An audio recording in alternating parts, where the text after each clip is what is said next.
Hello everyone, welcome to Dynamic Study. As we all know that 22nd May has been celebrated as a International Day of Biological Diversity. So we are also celebrating this day but in the form of quiz, and that is totally based on biodiversity related questions, knowledge and information. So without wasting a time, let's go for our first question, that is biennial assessment of forest cover in India is done by. जो biennial assessment होती है forest cover management में report prepare की जाती है वो किसके द्वारा बनाई जाती है? IIRS Dehradun, FRI Dehradun, IIFM Bhopal, FSI Dehradun.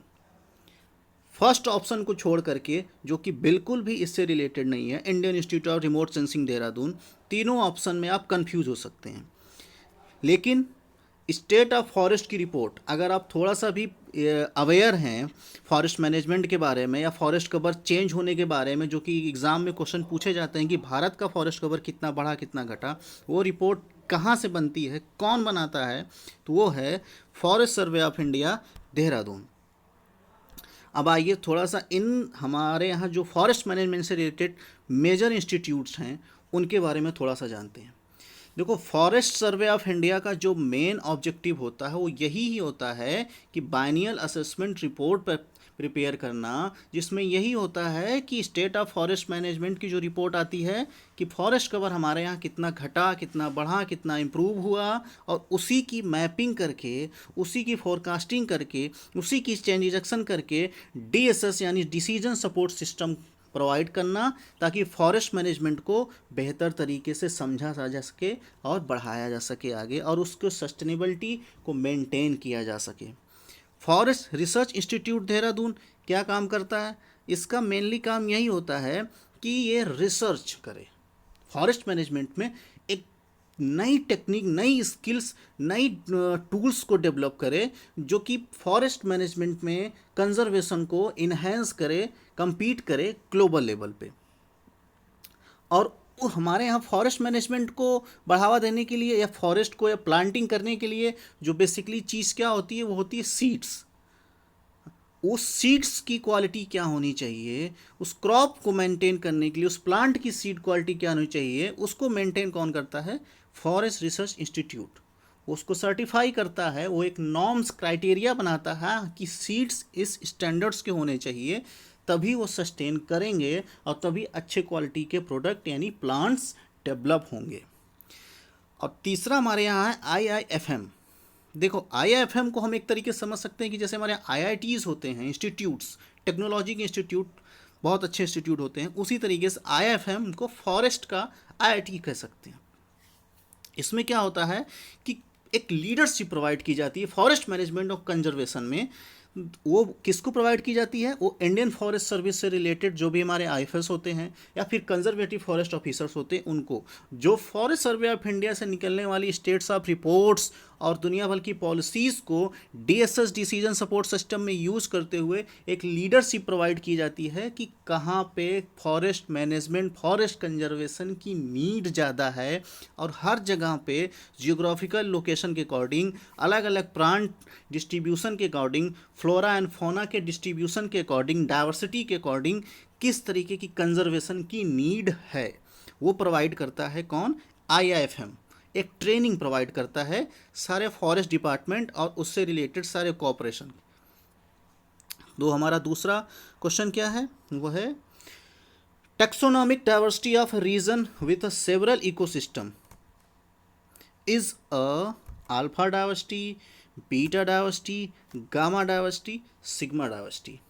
देखो, इन सारी डाइवर्सिटीज़ को आप अच्छे तरीके से समझते होंगे या जानते होंगे हाँ कौन सी डाइवर्सिटीज़ है। क्वेश्चन को थोड़ा सा घुमा के दे देता है कि हाँ टैक्सोनॉमिक्स, टैक्सोनॉमी में क्या होता है? क्लासिफिकेशन। क्लासिफिकेशन क्या होता है? अलग अलग क्लासेस होते हैं, अलग अलग क्लासेस यानी एक प्लांट दूसरा प्लांट अलग अलग स्पीसीज के होंगे, वो अलग अलग लोकेशन के भी हो सकते हैं, यानी दो हैबिटेट्स ग्रुप को आपस में कंपेयर करके कौन सी चीज़ ऐसी डाइवर्सिटी होती है जो डिफाइन की जाती है। जब जहाँ पर दो चीज़ों की हैबिटेट्स की, दो लैंडस्केप कंपेरिजन की बात आई, वहाँ पर आ गई आपकी बीटा डाइवर्सिटी।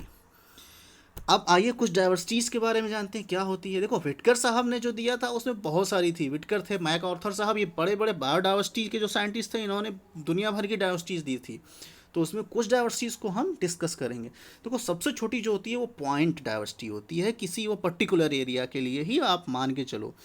एक छोटा सा पॉइंट डाइवर्सिटी होमोजीनियस टाइप की होती है, बहुत ज़्यादा डाइवर्स नहीं होता है, किसी छोटा सा हैबिटेट एरिया हो गया, हाँ वहाँ पे माइक्रो हैबिटेट्स जो भी होंगे उनके कह सकते हो, वहाँ पे जो डाइवर्सिटी पाई जाएगी एक ही सेम टाइप की होमोजेनियस, वो होती है उसकी पॉइंट डाइवर्सिटी। तो दूसरी क्या होती है अल्फा डाइवर्सिटी, क्या होती है इससे थोड़ी बड़ी कह सकते हो इसको। इसको मैक आर्थर साहब ने 1965 में डिफाइन किया था, और इन्होंने इसको में बताया था कि क्या होता है कि पर्टिकुलर एरिया में दुनिया भर की जो टोटल टाइप की स्पीसीज पाई जाती हैं एक ही हैबिटेट में, वो होती हैं आपकी अल्फा डाइवर्सिटी। गामा डाइवर्सिटी क्या होती है कि एक पूरे आइसलैंड हो गया, आइलैंड हो गया आपका पूरा का पूरा लैंडस्केप हो गया, उस एरिया में पाई जाने वाली टोटल डाइवर्सिटी जो होगी वो क्या होगी, गामा डाइवर्सिटी होगी। इसको इस तरीके से डिवाइड कर क्या कहते हैं कैलकुलेट किया जाता है कि हाँ भाई alpha diversity into beta diversity, ये हो गया आपका गामा डाइवर्सिटी, ओवरऑल डाइवर्सिटी इसको इंक्लूड किया जाता है। फिर चौथा क्या होता है एप्सिलॉन डाइवर्सिटी। देखो एप्सिलॉन डाइवर्सिटी ये थोड़ी बड़े लेवल की होती है, सब नई नई डाइवर्सिटीज डेवलप की गई थी, इसको मॉर्गन साहब ने बताया था। इसको आप सिंपल तरीके से समझ को, ये प्लांट समझ लो, उसमें कि प्लांट की लीफ समझ लो।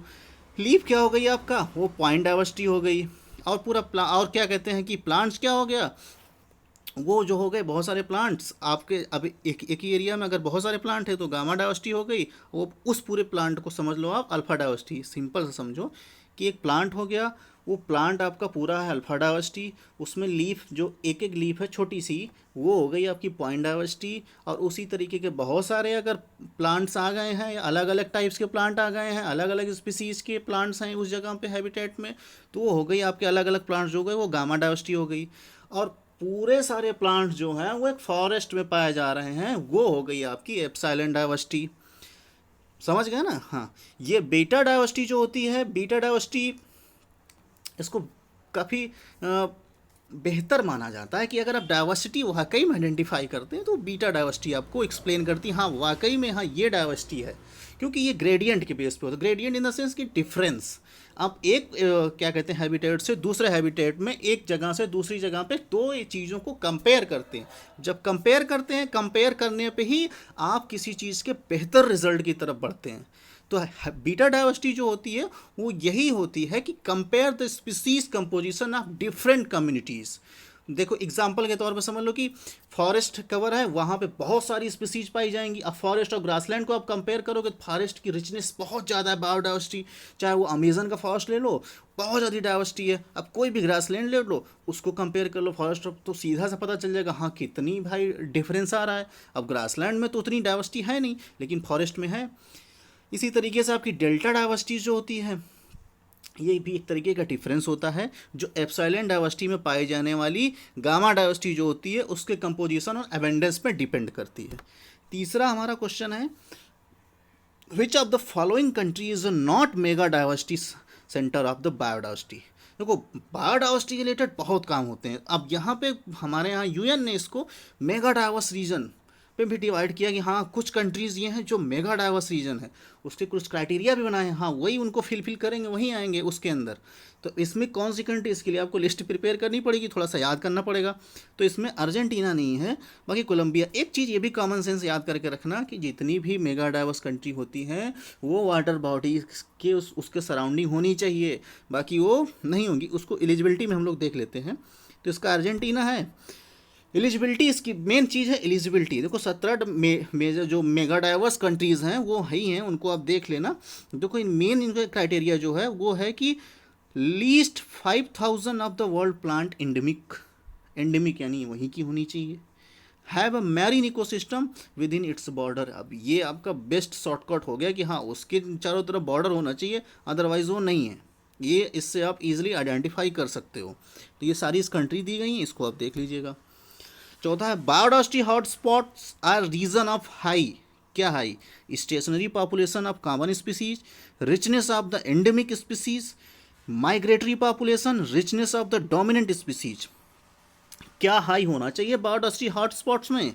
बायोडाइवर्सिटी हॉटस्पॉट में जो भी चीज़ हाई होनी चाहिए वो है रिचनेस ऑफ एंडेमिक स्पीसीज। आपकी ओरिजिनलिटी क्या है, आप कितने ओरिजिनल हो। हर चीज़ की ओरिजिनलिटी जो होती है हमेशा उसी की कद्र होती है, उसी को पूछा जाता है। तो बायोडाइवर्सिटी में ये किसी चीज़ क्या ये है कि रिचनेस ऑफ एंडेमिक स्पीसीज ही जो होगा वो हाई होगी, तभी उसके बेस पे बायोडाइवर्सिटी हॉटस्पॉट को डिफाइन किया जाता है। अब इसका जो क्राइटेरिया होता है वो ये होता है कि at least 1500 vascular plant as an endemic, which is to say it must be high percentage of the plant life found elsewhere। और दूसरा क्राइटेरिया क्या होना चाहिए, वो ये होना चाहिए कि जो आपका है originality species flora and fauna वो 30% थ्रेट में, यानी वो थ्रेट में भी होने चाहिए। अब भाई थ्रेट में होगे तभी तो उसको कंजर्वेशन की नीड होगी। अब कंजर्वेशन की नीड होगी तभी दुनिया बचाएगी। आपके पास कोई यूनिक चीज़ है, यूनिक प्लांट है, यूनिक क्या कहते हैं कि एनिमल है, और वो थ्रेट में है, तभी तो दुनिया बचाएगी। अगर वो कॉमन होगी तो क्यों उसके पीछे भागेगी। अगर आपके अंदर कोई ओरिजिनलिटी है तभी दुनिया आपके पीछे भागे, अदरवाइज नहीं। तो एंडेमिक होना, एंडेमिक इन द सेंस यही होगा, एंडेमिक स्पीसीज वही होगा only found in a given region. कोई पर्टिकुलर एरिया होगा वो एंडेमिक स्पीसीज वही बोली जाएगी जो उस एरिया में ही पाई जाए और कहीं नहीं पाई जाती है। अब आपको कुछ एग्जांपल आप देख लीजिएगा, इसको पढ़ लीजिएगा कि नेटिव स्पीसीजेस क्या होती हैं, इन्वेजिव स्पीसीजेस क्या होती हैं, और इंडेमिक स्पीसीज क्या होती है। इसको आप खुद से पढ़ना देखना, बाकी मैं कभी क्लास लूँगा तो उसमें समझाऊँगा। कुछ एग्जांपल हमारे यहाँ नेटिव स्पीसीज़ के हैं। हमारा जो एशियाटिक लायन है गिर फॉरेस्ट का वो हो गया, कश्मीर स्टैग्स के हो गए, लायन टेल्ड मकाऊ हो गया जो वेस्टर्न घाट में पाया जाता है, पर्पल फ्रॉग होता है वो भी वेस्टर्न घाट में पाया जाता है, और नीलगिरी हिल्स में पाए जाए नीलगिरी स्टार। पांचवा क्वेश्चन है हमारा, among the forest type of India which category of the forest cover maximum geographical area. देखो स्टेट ऑफ फॉरेस्ट रिपोर्ट से आप पढ़ोगे ना, समझोगे कि हाँ फॉरेस्ट कवर इतना इतना इतना, उसमें इस बेस पे आप आइडेंटिफाई नहीं कर पाओगे, क्योंकि स्टेट ऑफ फॉरेस्ट की रिपोर्ट इस बेस पे डिफाइन ही नहीं करती है। उसका ओपन फॉरेस्ट हो गया, डेंस फॉरेस्ट हो गया, माइग्रेट फॉरेस्ट हो गया, इस बेस पे वो डिफाइन करती है। तो हमारे यहाँ इसको अब थोड़ा समझने के लिए और भी रिपोर्ट्स पढ़नी पड़ेगी। अब बेस्ट ये है कि आप एनसीईआरटी के बुकों पर प्रेफर करना। Tropical grassland, mangrove forest, tropical deciduous forest and temperate evergreen forest. तो इसमें हमारे यहाँ सबसे ज़्यादा जो फॉरेस्ट पाया जाता है, जियोग्राफिकल एरिया कवर करता है, वो है ट्रॉपिकल डेसिडुअस फॉरेस्ट। जैसा कि आप मैप में ही देख लो कि पूरा एरिया जो है ट्रॉपिकल डेसिडुअस फॉरेस्ट कवर किया हुआ, ये यूपी से लेके एमपी के लेकर के पूरा पूरा एरिया, छत्तीसगढ़ का एरिया, सब कुछ पूरा बिहार, सब कुछ, सबसे मैक्सिमम एरिया जो जियोग्राफिकल एरिया है वो ट्रॉपिकल डेसिडुअस फॉरेस्ट कवर किया हुआ है। अब हर फॉरेस्ट की अलग अलग क्वालिटीज़ हैं, क्या हैं, कैसी हैं, कितनी ह्यूमिडिटी होती है, कितनी रेन होती है, सो वहाँ इसी बेस पे उसको डिफाइन किया जाता है ना, कि वहाँ पे दुनिया भर की फिजिकल्स जो क्या कहते हैं बैरियर्स होने की वजह से ही अलग अलग उसका डिफरेंशिएशन हुआ है। बायोडाइवर्सिटी यही तो हुई है ना, वहाँ की बायो में डाइवर्सिटी क्यों हुई है, वहाँ की लाइट इंटेंसिटी अलग होगी, किसी जगह की अलग होगी, रेनफॉल अलग होगी, दूसरे जगह की अलग होगी, तो इसी क्राइटेरिया के बेस पे डिवाइड किया गया है। हमारा छठवां क्वेश्चन है, theme of the international day of biological diversity 22 में 2020। आज के दिन के इंटरनेशनल बायोडाइवर्सिटी डे की थीम क्या है, ये क्वेश्चन आ सकता है। ये नहीं आ सकता तो और भी किसी डे के बारे में पूछा जा सकता है। एनटीए नेट में तो एक दो क्वेश्चन आ ही जाते हैं इससे रिलेटेड, ये आप याद कर लो, अच्छे से याद कर लेना। तो अब की बार की जो थीम है वो है our solution are in nature, कि हमारा जो सॉल्यूशन है वो नेचर में ही पाया जा रहा है बस। और इस थोड़ा बहुत मैं दे दिया हूँ, इसको आप देख लीजिएगा, बाकी मैं आगे भी बताता रहूँगा। जैसे कि वेटलैंड डे जो था हमारा 2 फरवरी को होता है, उसका जो थीम था वो था wetland and biodiversity. Forest day जो 21 मार्च को था उसका था forest and biodiversity. Water day जो था उसकी थी water and climate change. Biodiversity day जो आज है our solution in nature. Earth day जो 22 अप्रैल को बीत गया है, क्लाइमेट एक्शन। इन्वायरमेंट डे का क्या होगा, ये भी इसका थीम बायोडाइवर्सिटी है। अब क्या बचा आपका, अब बचेंगे आपके मेन जो आने वाला होगा, जो बहुत बहुत ज़्यादा इंपॉर्टेंट होगा, वो होगा ओजोन डे। इसको देखना आप लोग। The major convention of Rio Earth Summit are, Rio Earth Summit जो हुई थी उस मेजर कन्वेंशन का समिट का क्या मेन पर्पस था, क्या मेन चीज़ थी जो निकल के आई थी और जो आज तक चली आ रही है। Kyoto protocol, Montreal protocol, CBD, climate change, CDM, Nagoya protocol, Basel convention, इन सब चीज़ों में क्या ऐसी चीज़ थी जो रियो अर्थ समिट में सबसे ज़्यादा मोस्ट इम्पॉर्टेंट चीज़ थी? तो वो थी हमारे यहाँ सीबीडी, जो हमारे बायोडाइवर्सिटी को प्रोटेक्ट करने के लिए, कंजर्वेशन करने के लिए, और क्लाइमेट चेंज, इन दोनों चीज़ों को ही उस समय बहुत ज़्यादा प्रायोरिटी दी गई थी। तो थोड़ा थोड़ा इसके बारे में जानते हैं क्या? देखो, बायोडाइवर्सिटी बाकी चीज़ें मैं बाद में हम लोग बाद में जाएंगे, लेकिन बायोडाइवर्सिटी से चीज़ें जो हैं उसको ज़्यादा जानते हैं थोड़ा सा आज, इसीलिए मैंने सिर्फ बायोडाइवर्सिटी रिलेटेड जो चीज़ें हैं, कन्वेंशन है, प्रोटोकॉल्स हैं, उनको ही इसमें मेंशन किया। देखो, जो सीबीडी है इसका जो मेन एम था, मेन एम यही है कि हमारे बायोडाइवर्सिटी को कंजर्व करना, बायोडाइवर्सिटी के जो फैक्टर होते हैं उनका सस्टेनेबल यूज़ करना, किस तरीके से वो सस्टेनेबल यूज़ होते रहना चाहिए, और जो इसके जेनेटिक्स रिसोर्सेस होते हैं उनको एक क्या कहते हैं कि इक्वल लेवल पे उसका डिस्ट्रीब्यूशन करना हर जगह। ये जो मेन एम था, ये सीबीडी का हमारे यहाँ मेन एम था। उसके बाद हमारे यहाँ क्या था? नागोया प्रोटोकॉल और कार्टेजेना प्रोटोकॉल। देखो, कार्टेजेना प्रोटोकॉल जो हमारे यहाँ है, ये तो मेनली है कि आप इसका जो बेसिक चीज़ समझ लो वो होती है LMO, लिविंग मॉडिफाइड ऑर्गेनिज्म। मतलब ये हो गया कि प्रोटोकॉल जो होता है कि LMO का एक जगह से दूसरी जगह जो ह्यूमंस को उसके हेल्थ को ध्यान में रखते हुए इसको डिस्ट्रीब्यूट करना, ये मेनली हो कार्टेजेना प्रोटोकॉल का मेन एम है। और दूसरा है नागोया प्रोटोकॉल। नागोया प्रोटोकॉल में बहुत सारी चीज़ें, इस देखो इसका सबसे बेस्ट प्रॉफिट तो हमारे लिए नागोया प्रोटोकॉल ही है। हाँ, कि इसमें लेकिन ये चीज़ मेन जो साइन हुई नागोया प्रोटोकॉल, उसमें मेनली ये चीज़ तो रही गया कि जो क्या कहते हैं कि जेनेटिक्स चीज़ों का एक्सेस बेनिफिट शेयरिंग, ABS जो होता है, access benefit sharing genetic resource का, वो जो मेन कंट्रीज़ है अमेरिका, उसने इस पे साइन ही नहीं किया। ये सबसे बड़ी इसकी डिमेरिट हो गई। लेकिन इसका जो हम बेहतरीन तरीके से समझ सकते हैं कि जैसे जो मल्टीनेशनल कंपनीज़ होती हैं वो लोकल लेवल पे, रीजनल लेवल पे जो प्रॉफिट होता है वो उनको देना पड़ेगा। जैसे कि कोई विदेशी कंपनी हो गई, अगर वो किसी इंडियन जो प्लांट हो गया उससे रिलेटेड उसको मिक्स करके कोई भी वो प्रोडक्ट बनाती है, तो उसको उस प्लांट्स को कंजर्व करने वाली कम्युनिटी को कुछ न कुछ शेयर देना होगा। ये इस प्रोटोकॉल का मेन एम होता है।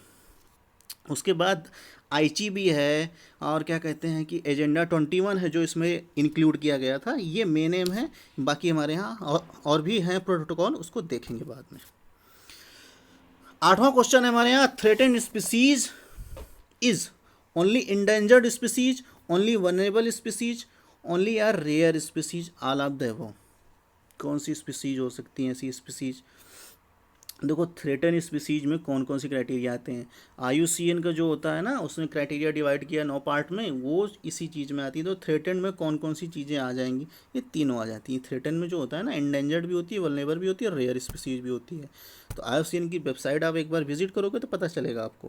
देखो, इंस्टिंक्ट हो गया, एक्सटेंट इन वाइल्ड हो गया, और थ्रेटन में आपके तीनों आ गए, क्रिटिकली इंडेंजर्ड एंड वल्नरेबल आ गया।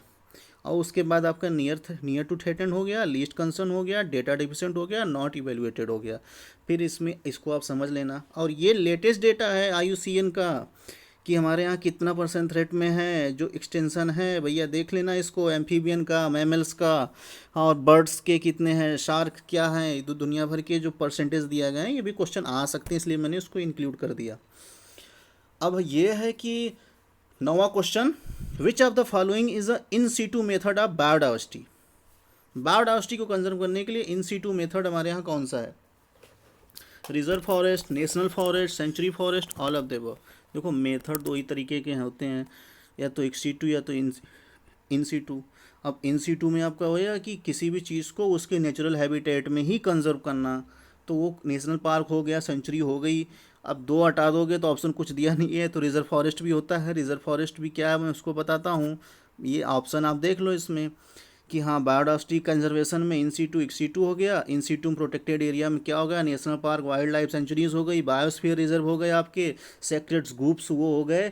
जैसे आपने अवतार मूवीज़ देखी होगी, उसमें पर्टिकुलर एरिया को अपने वो कंजर्व करते हैं। जैसे झारखंड में, छत्तीसगढ़ में बहुत सारे ट्राइबल्स के सेक्रेट ग्रुप्स होते हैं जिनकी वो कंजर्व करते हैं, पूजा करते हैं उनकी, वो सेक्रेट ग्रुप्स होते हैं। टेरेस्ट्रियल हो गई, टेरेस्ट्रियल और मैरीन दो हो गए इसके बाद बायोस्फीयर रिजर्व के। टोटल हमारे यहाँ 103 नेशनल पार्क हैं, 544 वाइल्ड लाइफ सेंचुरीज़ हैं। प्रेजेंट टाइम पे डेटा अपडेट करते रहना जो भी होता है। देखो थोड़ा सा फॉरेस्ट फॉरेस्ट क्या है ना, फॉरेस्ट के बारे में ये जानो कि ये तीन चीज़ें उसकी जो मेन एप्लीकेशन होता है, जो इकोलॉजिकली, इकोनॉमिकली एंड कल्चरली। देखो फॉरेस्ट लॉ जो आया था वो 1865 में पहला आया था, सबसे पहले, इंडिपेंडेंस भी पहले। फिर 1878 में आया, फिर 1927 में आया। 1927 में जो फॉरेस्ट लॉ आया था उसी में ही रिजर्व फॉरेस्ट और प्रोटेक्टेड फॉरेस्ट दो पार्ट में उसको डिवाइड किया गया था। अब देखो रिजर्व फॉरेस्ट कंजर्वेशन एक्ट 1980 में भी आया था, उसमें इसको डिफाइन किया गया था अच्छे तरीके से कि देखो रिस्ट्रिक्शन हो गया उसके बेस पे फॉरेस्ट और नॉन फॉरेस्ट एरिया। ये जो है 1927 और 1980 जो forest management forest conservation act का रूल आया था उसमें अच्छे से इसको डिफाइन किया गया था। और 10वां क्वेश्चन है हमारे आज, the total area of productive ecosystem required to support the population sustainability is known as ecological footprint, ecological handprint, carrying capacity, ecological service। देखो इकोलॉजिकल फुटप्रिंट होगा कि एक एरिया में प्रोडक्टिव इकोसिस्टम कितना रिक्वायर्ड है और उस पॉपुलेशन की सस्टेबिलिटी पे के ऊपर बेस है, तो वो होती है इकोलॉजिकल फुटप्रिंट। यानी आप टोटल कितना नेचर का यूज़ करके कितना वेस्ट जनरेट कर रहे हैं, वो आप वही आपका इकोलॉजिकल फुटप्रिंट बोला जाता है। इसको अर्थ ओवरशूट भी बोला जाता है। ओवरशूट इसलिए बोला जाता है क्योंकि आप नेचर का कंजप्शन कितना कर रहे हैं, आपका पर्टिकुलर के लिए आप इस लेवल पे नहीं कर रहे हैं कि जैसे सस्टेनेबल डेवलपमेंट की डिफिनीसन है ना कि प्रेजेंट में ऐसी चीज़ों को यूज़ करो कि फ्यूचर में आने वाली पीढ़ी को किसी भी तरीके की प्रॉब्लम ना हो। तो इसी तरह इकोलॉजिकल फुटप्रिंट इसी के समझ थोड़ा सा नियरेस्ट है, वो ये है कि आप चीज़ों को किस तरीके से यूज कर रहे हो और उससे रिलेटेड कितना वेस्ट जनरेट हो रहा है आपका। अर्थ ओवरशूट में क्या होता है, ओवरशूट में यही होता है कि जैसे आपके पास मान लो 1,00,000 रुपए है, एक एग्जांपल के तौर पे सीधा सीधा समझो कि आपके पास 1,00,000 रुपए है और उससे आपको बैंक से 8% का कुछ ब्याज मिल रहा है। अब आप अकेले हो अपने घर में, 8% के ब्याज से आप उसको खा रहे हो, पूरा जो आपको इंटरेस्ट मिल रहा है एक 8% का, आप उसको अच्छे से खा रहे हो। अब आपकी शादी हो गई, आपकी बीबी आ गई, फिर भी आप उसे 8% का वही है, आप दो लोग उसमें से खा रहे हो। फिर आपके कुछ टाइम बाद बच्चे हुए, एक बच्चे हुए, 3 लोगों की फैमिली हुई, हाँ चलो, लेकिन 8% का ब्याज वही हो गया। अब ये हुआ कि जब बच्चा हो गए तो ये हुआ कि भैया हाँ गांव से मम्मी पापा भी आ गए, तो 3 2 5 लोग हो गए, 8% वही है। अब सोचो एक ही वही है, तो आपका धीरे धीरे मान लो ब्याज खत्म हो गया तो आप जो उसका मेन कैपिटल है उसमें से पैसा खाने लगोगे, ख़त्म करने लगोगे, तो उसका इंटरेस्ट भी कम होने लगेगा। ठीक इसी तरीके अर्थ ओवरशूट भी है कि हम नेचर में पाए जाने उतना प्रोडक्ट नेचर उसको प्रोड्यूस कर नहीं पा रही है जितना उसको कंज्यूम करते जा रहे हैं, तो हर टाइम इसका धीरे धीरे बढ़ता जा रहा है। और अब की बार ये 1 जुलाई तक आ चुका है, यानी हम नेचर का कंजप्शन इतना कर लेते हैं कि वो 1 जुलाई को ख़त्म हो जाता है। अब 1 जुलाई के बाद भी हम जो भी चीज़ें कंज्यूम करते हैं वो डिफिसिट हैं, उसको नेचर दोबारा प्रोड्यूस नहीं कर सकती। समझ जाओ हम किस तरीके से प्रकृति का दोहन कर रहे हैं नेचर का। तो समझो और अच्छे से पढ़ो, तैयारी करो। Happy learning, thank you.